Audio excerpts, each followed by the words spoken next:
Ujambo na karibu sana kwenye habari zetu za kila siku. Hii ni Saidi TV2 Media. Mimi ni Kimodo Msafi. Msanii aliyepelekwa kwa mganga na Dula Makabila ageuka kichaa.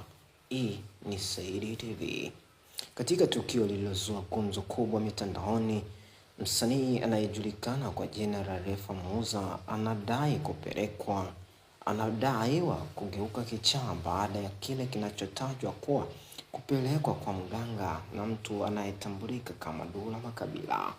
Kwa mjibu wa vyanzo vya karibu, Refa Muza alionekana kubadilika ghafla kitabia katika mazingira ya kutatanisha, jambo lililowashangaza mashabiki wake pamoja na wadau wa sanaa.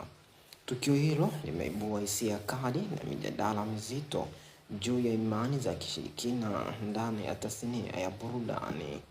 Wadau wengi wameonyesha wasiwasi wao, huku baadhi wakimtuhumu Dula Makabila kuhusika moja kwa moja na tukio hilo, wakitaka uchunguzi wa kina ufanyike ili kubaini ukweli wa sakata hilo.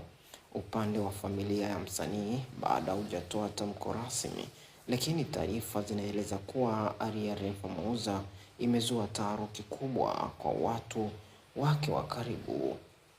Mimi ni Kimodo Msafi nikikuletea habari kutoka Dar es Salaam, na hii ni Saidi TV makao makuu Australia, tukiwa tuko sambamba na ofisi zetu huko Bujumbura na Kongo.